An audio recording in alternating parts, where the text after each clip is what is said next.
I am so tired of hearing Christians telling me, Brother Paul, I'm just so weak.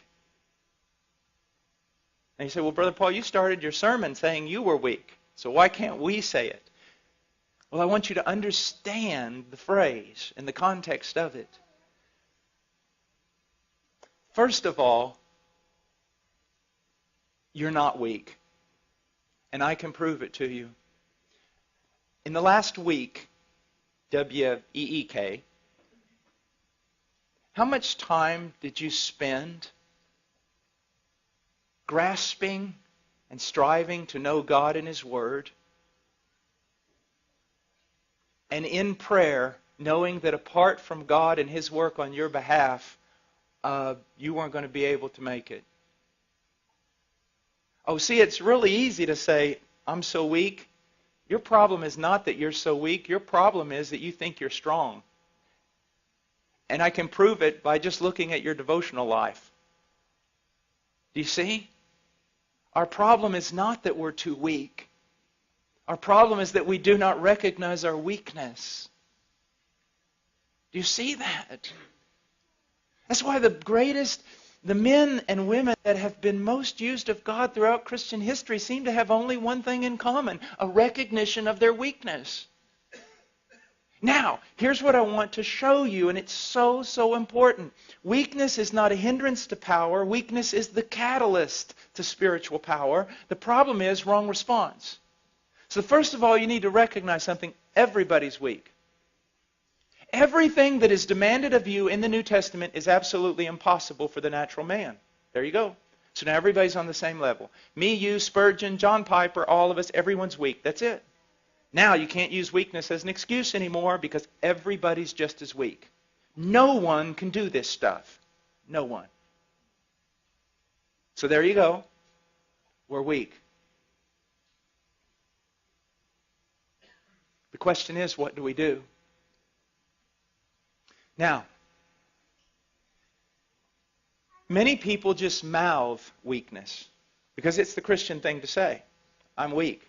Other people find it very convenient to use that phraseology. Why? Because they can use it as an excuse for their sin. Well, I'm weak. Everybody's weak.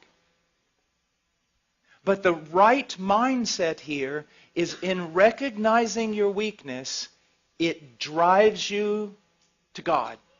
Immediately to God. Believing in faith that He's the fountain He claims to be. That He's the source and the helper that He claims to be. That He is one of unlimited resources. That He does not greedily hand out to children, but He lavishes upon us. So see, your problem is that you're really not recognizing you're weak.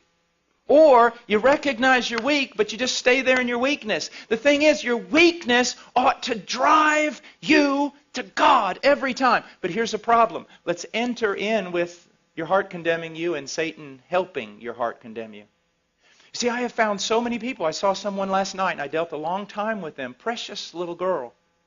She recognized her weakness. She recognized her frailty. She recognized her sin.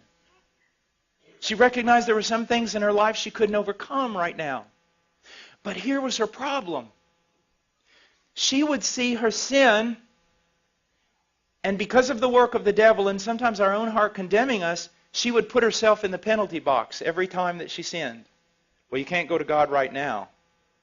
You can't just keep running back to Him. I mean, you sinned yesterday and you repented and asked for forgiveness. Now you've done the same exact thing today. I mean, you run back to Him, you're just a hypocrite. You don't appreciate God. You don't have a high view of God. What do you think? God just hands out pardon to everyone? And isn't that what we do? And isn't that what we think? We sin, a sin that we've already sinned and already repented of, and because of it we think we need to put ourselves in a penalty box for a little while, at least a couple of days, and try to work our way back into favor before we come to God. Because if we think, actually, you mean if I go back every time I do this, just immediately, not only going back and asking for forgiveness, but expecting forgiveness, isn't that hypocrisy? Isn't that a low view of God? Isn't that treating God as a forgiveness machine? No, it's being biblical. It's what poverty of spirit is supposed to do to us.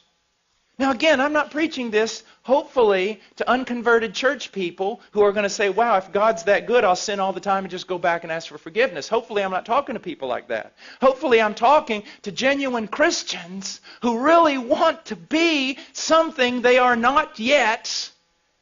But when they find themselves frail and they find themselves weak and they find themselves sinning the same sin, they kind of huddle over here and wait. Maybe read their Bible a few days, pray some more, show God they're really sincere before they run over there and actually try to get some forgiveness. No!